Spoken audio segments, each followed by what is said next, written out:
Irmãos, nós vamos fazer a mensagem agora, mas primeiro eu quero mandar um alô aí para a irmã Marlene, a mãe da Meire Leiber.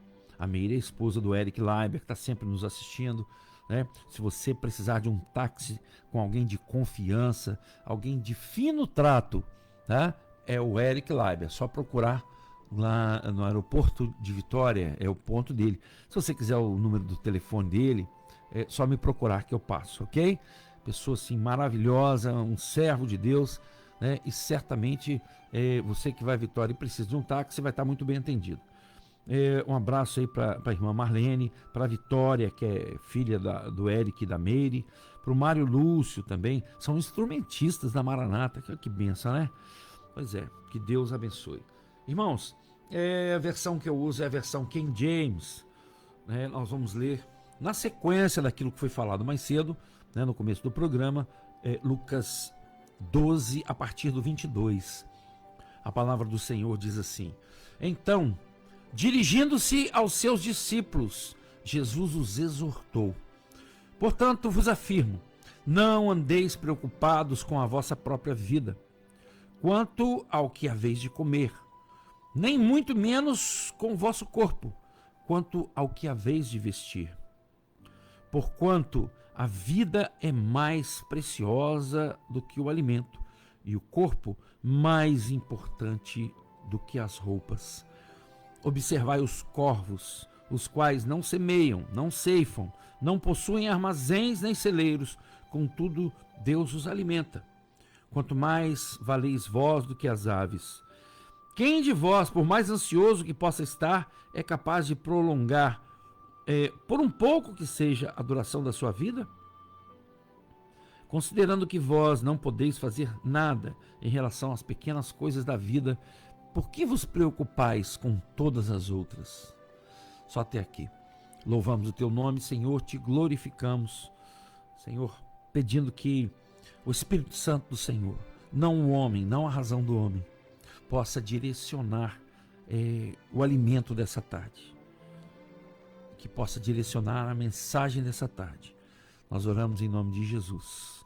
Amém. Irmãos, Jesus estava ali conversando com seus discípulos e existe uma vaidade no homem, uma preocupação, né? O que eu vou comer, o que eu vou beber? Lucas 21, me parece, 21, 19 ou 21, ele fala assim, para que tenhamos cuidado, né? Porque comer, o excesso de comer também é pecado, né? A palavra do Senhor deixa muito claro, né? O excesso de comer, o excesso de beber e as vãs preocupações do mundo desviam o homem do propósito. E qual é o propósito? É alcançar a salvação.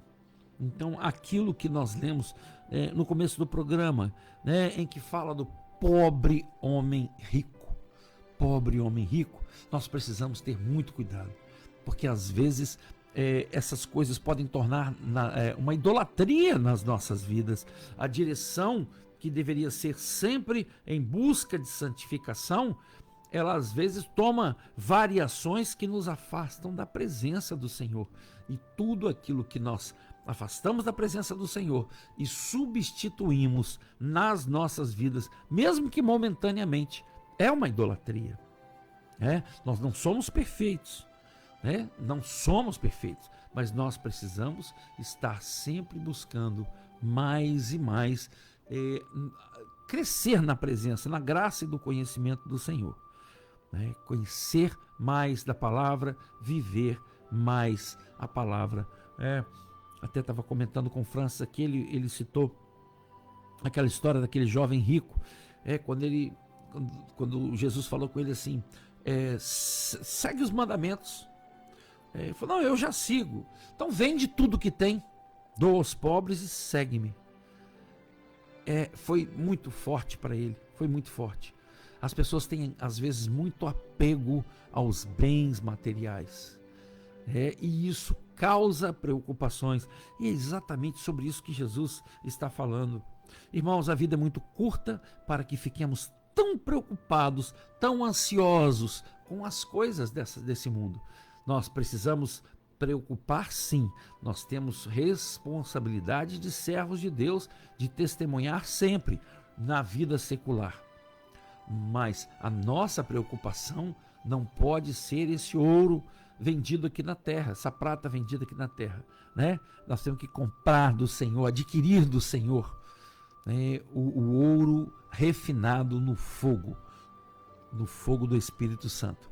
Isso, ajuntar tesouros no céu, isso sim é a garantia de salvação. Portanto, ainda fala assim: não procurareis, pois, ansiosamente o que haveis de comer ou beber. Deus não opera na ansiosidade do homem. Pode prestar atenção. O homem, quando está naquele desespero, o Senhor fica esperando para ele tomar posição, acertar e olhar para cima, para o céu, olhar para o Senhor, que aí o Senhor vai agir.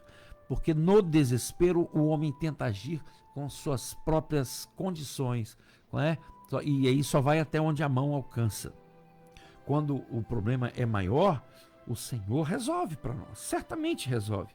Mas muitas vezes o homem, na sua ansiedade, não entrega para o Senhor e acaba se enrolando com aquilo tudo, e a coisa às vezes cresce mais e mais. O Senhor quer de nós uma vida em busca de santificação, de louvor, de glorificação, e buscar sempre no Senhor o nosso alimento. Porque o Senhor ainda fala: olhar as flores do campo, elas não fiam, não tecem. Irmãos, eu todavia vos asseguro que nem Salomão, em todo o seu esplendor, pôde se vestir como uma delas. Aquilo que o Senhor fez é precioso, e é a condição que precisamos para ganhar a vida eterna.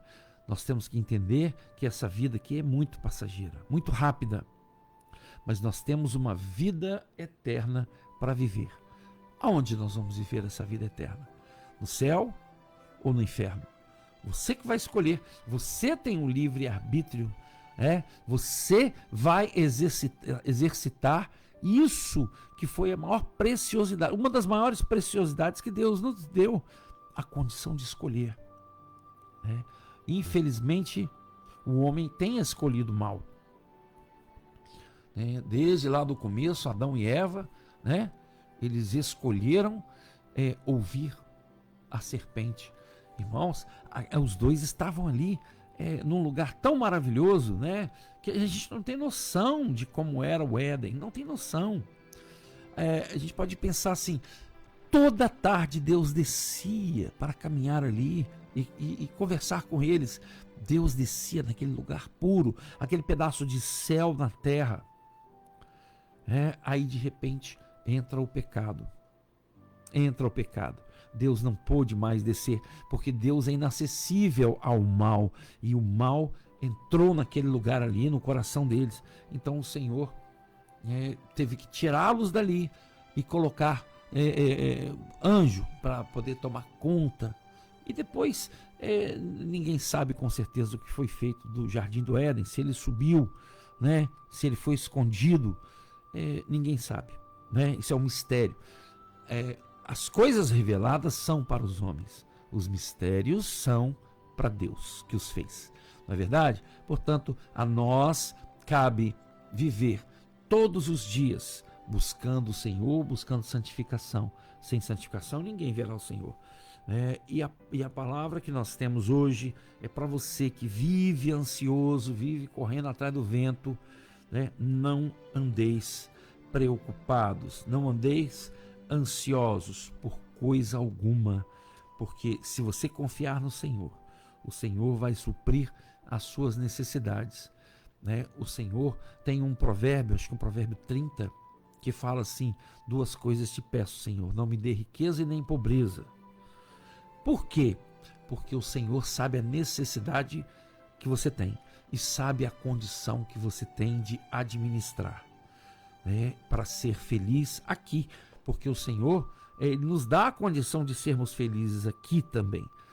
Tem luta, tem dificuldade, mas o Senhor é aquele que pode nos dar, como Ele mesmo diz, se quiseres e obedeceres, comereis do melhor dessa terra. E isso nos traz o alento e a alegria, porque nós estamos vivendo aqui, mas nós almejamos a eternidade. Por isso, meu irmão, quando o Senhor nos serve maná, que aparentemente não tem sabor, mas ele adquire o sabor que você pensar nele. Essas são as bênçãos do Senhor para as nossas vidas. Aquilo que nós almejamos, o Senhor sabe. Coloca no altar dele, se for da vontade dele, ele vai suprir todas as necessidades que temos em glória, para que o nome dele seja glorificado nas nossas vidas.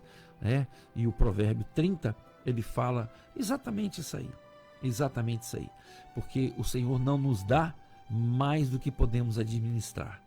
A prosperidade do servo de Deus é a ausência de necessidades, porque o Senhor supre. Louvado seja o nome do Senhor. Essa é a palavra do Senhor para nós nessa tarde. Amém? Nós vamos ouvir o louvor. O Espírito de Deus fala à sua igreja, e esse louvor é para a senhora, viu, dona Marlene? Irmã Marlene, é para a senhora.